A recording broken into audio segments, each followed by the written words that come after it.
Hello, my name is Buki Fatona. I am a doctoral researcher at the University of Oxford. Welcome to Phil-Sci-Theo, an 8-part discussion series on topics in the intersect of philosophy of science and religion. With all this introduction, perhaps we can now begin to explore the philosophical problem of other minds in more detail. Some attribute the problem to René Descartes. Is this correct? In large part. I think, first of all, interestingly, you can't actually find the problem in Descartes. But just like Descartes adamantly would deny being a skeptic, generations of philosophy think he left us in skepticism. And just like I think Descartes wouldn't recognize the problem of other minds, his philosophy leaves us with a problem of other minds. So it's more a question of what we get from Descartes rather than Descartes said it. Now, in fact, Descartes did say something rather interesting. If you don't mind, I'm going to read this because he actually wrote this in his meditations, the second meditation. He wrote, "If I look out of a window and see men crossing the square, as I just happen to have done, I normally say that I see men themselves. Yet what do I see more than hats and coats, which could conceal automatic machines?"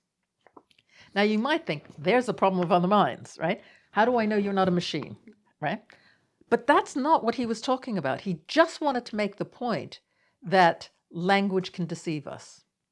Because he wanted to say that we say we see all sorts of things, but he thought that our senses had to be corrected by reason, and that reason's doing the heavy lifting, not the senses. He was very distrustful of the senses. So that's the point he was making, and he just used this as an example of how language misleads us. But in saying that, you can see the problem right there. Now, the interesting thing about that is he talks about the problem being that you might be a machine. Okay? Descartes wanted to set philosophy and science on a firm foundation. He was interested in truth, and he was interested in knowledge. He wanted us to know about the world, really know about it. And as I just said, he distrusted the senses. He thought, well, you know what? The senses deceive us. Sometimes I see a stick in water and it looks bent. It's not really bent, but it looks bent. So I have to correct what I see by reason. And that's exactly what he was trying to prove with that quotation I gave you, that we're misled. We say we see a bent stick, but we don't. The stick isn't really bent. But then he noticed that actually, well, yes, but I can correct these kinds of mistakes. So he then said, oh, but wait, sometimes we dream. And in our dreams, we don't correct like the bent stick. We believe these things, but they don't really exist. The things that happen in my dreams aren't really happening. So this is the kind of more radical skepticism. How can we tell the difference between dreaming and being awake? But even there, interestingly, Descartes himself didn't stop, because he said, well, yes, but the things I dream about, I must have gotten from somewhere. I got that from reality. So at the moment, we've just got pretense, deception, whatever. But this is where he introduces something really big. And this is why he's such an important philosopher. He introduces something called the evil demon. The evil demon can deceive me about everything, right? Maybe those things that I think exist, when I'm awake, don't even exist, right? Now, the evil demon's a really interesting character, because he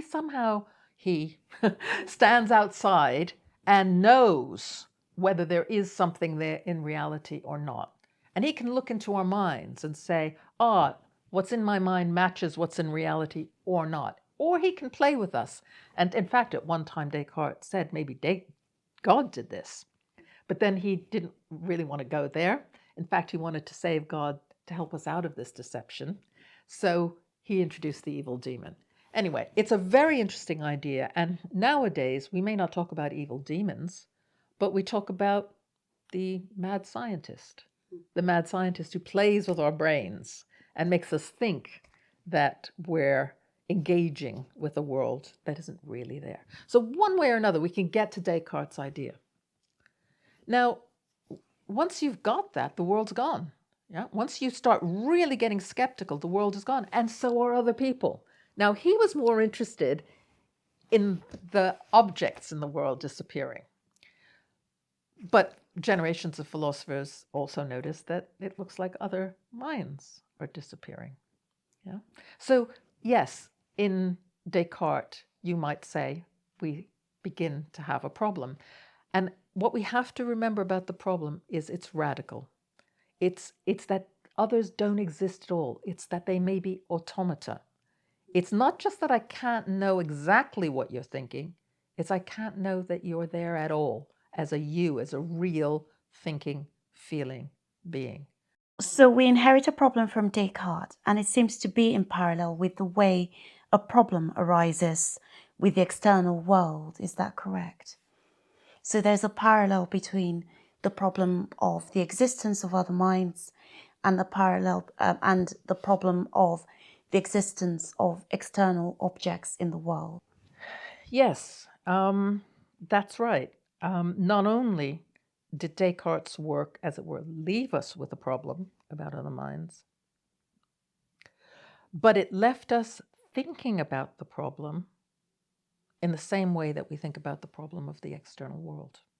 So to be clear, let's go back to cogito ergo sum. Everybody knows Descartes said that. What does he mean? I think, therefore I am, right?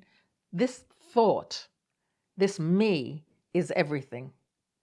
And there's this sense that it's private, you can't get at it, and if anything over there is private and exists, I can't get at it. So we've got this, we're locked into our little worlds. Yeah. So this cogito ergo sum, he needs not only to now get out of his mind, he wants to, but I think that there are things in the world, tables, chairs, papers, whatever, cups. How can I know that? How can I know that? Now, Descartes famously posits the existence of God, and God guarantees that the world is how I think it is. Take God out of the picture, and we've got a problem. And again, generations of philosophers have tried to solve this problem. But along the way, there's always been this, oh yes, and then there's the other mind's problem. So sometimes in textbooks, in philosophy, you'll get all this stuff introducing a skeptical problem about the world that we got from Descartes. And then we get some purported solutions to the problem, or how philosophers think we have to respond to the problem. And then maybe you get a paragraph at the end saying, and something similar for other minds. Yeah. So in some sense, I think that he set us off thinking about the problem of the external world. He didn't really see the problem of other minds, and he didn't really. So what I'm going to want to say is, hold on a minute. Maybe the problems here aren't quite the same, and maybe the way we respond to them should not be quite the same. And in fact, it goes back to the point I made about science. Because, of course, what are philosophers of science doing? They're saying we think about minds like we think about things in the world, like we think about unobservables, and so we explain them in the same way that we explain these unobservables. And I want to say, well, wait a minute, maybe, just maybe, we've already started off on the wrong foot, and that the problem might arise slightly differently. And if that's true, maybe we should start to think about our responses to the problem differently. So can I give you a couple of examples of the difference? Mm-hmm.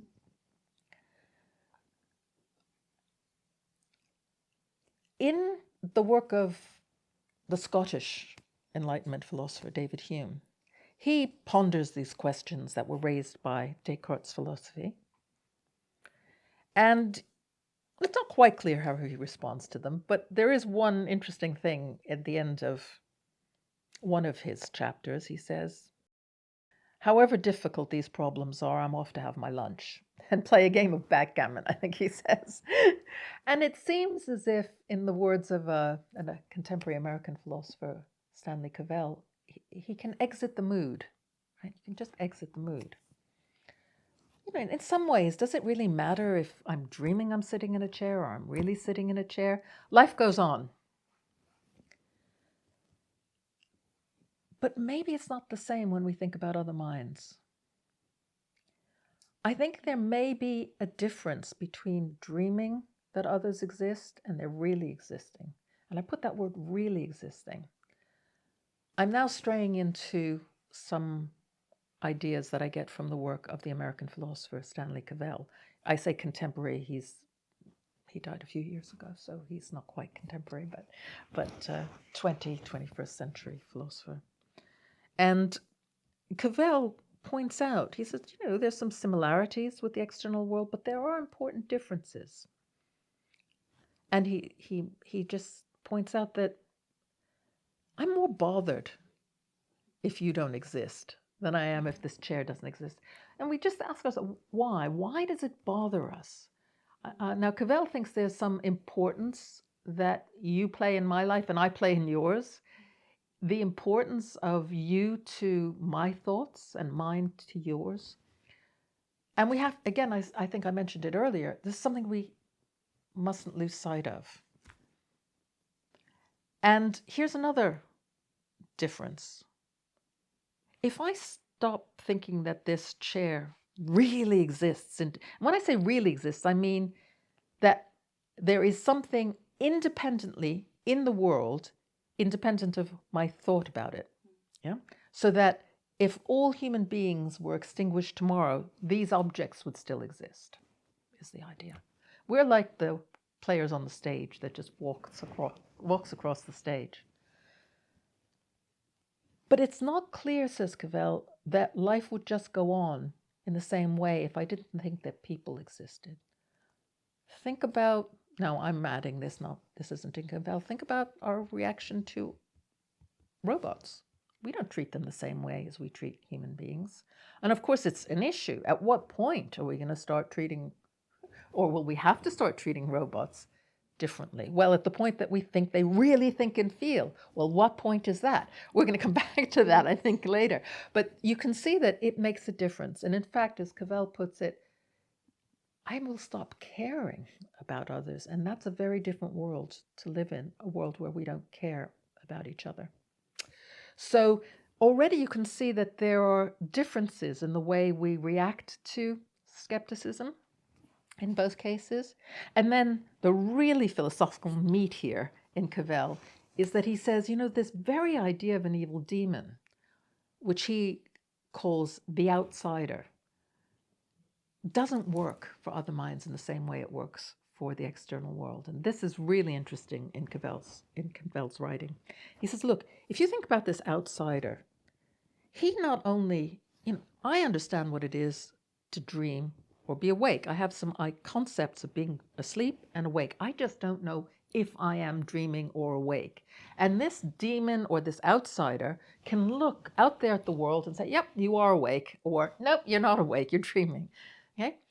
And he says, but when we consider this outsider with other minds,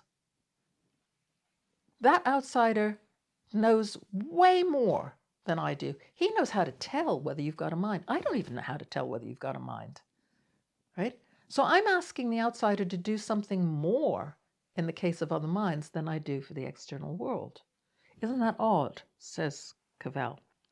And he also points out that this outsider can't turn around and say, well, in the one case he says, actually you're dreaming, right?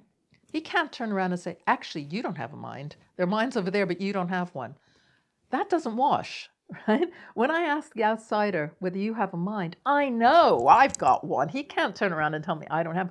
So these are curiosities about mind that don't arise when we think about bodies, external bodies.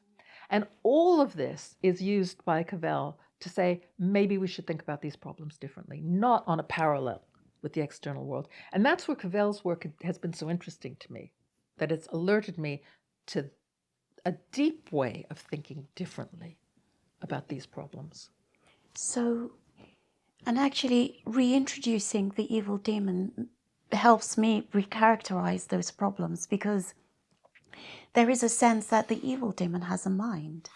So even if the external world doesn't exist, there is still this idea of another mind there, that you can at least be sure that that the mind exists.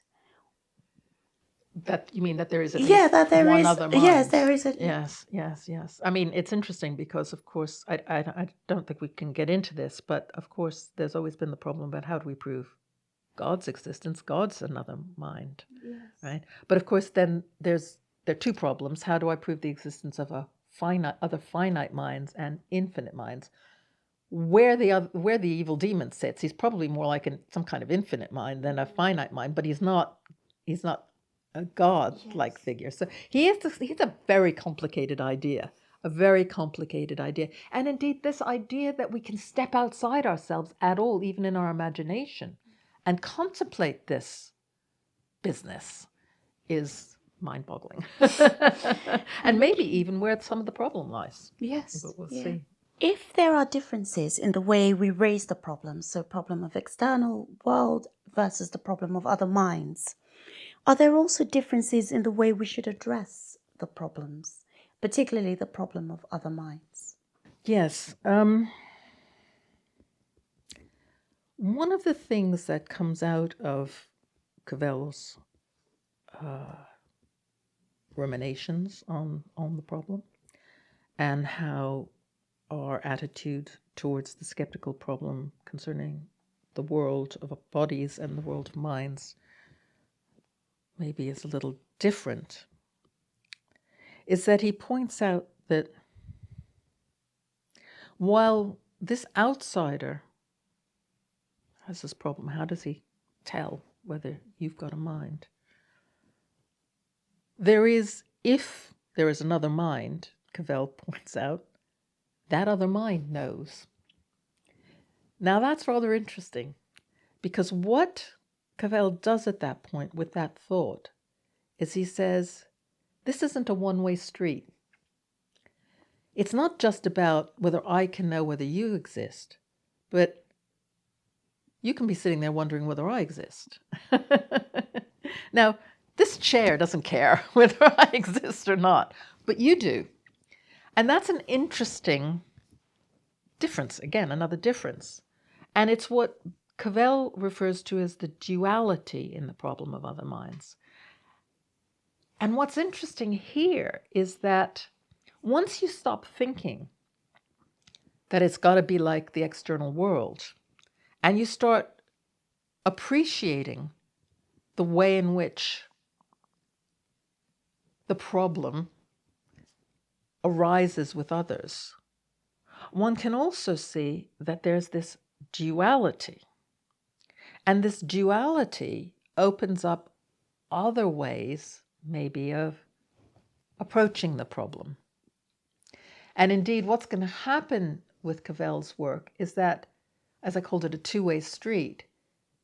He thinks that the problem isn't just about, or even may not even be about, my knowing, but my fearing, because he thinks that my fear that you don't exist is a real fear, because he thinks that I need to be understood. I need to have people respond to me in my pain. Yeah? And the fear that I won't get a response, the fear that you won't be there for me, is so great that we kind of blank the other out. I think they don't even exist at all. So you can hear in what I'm doing, I'm not doing it philosophically step by step, but I'm trying to get you into another way of thinking about it, so that it's not just about me knowing you, but it's about a fear I have that you're not there for me. And maybe the answer to the problem is going to have something to do with the way we relate to one another, rather than how I know something about you.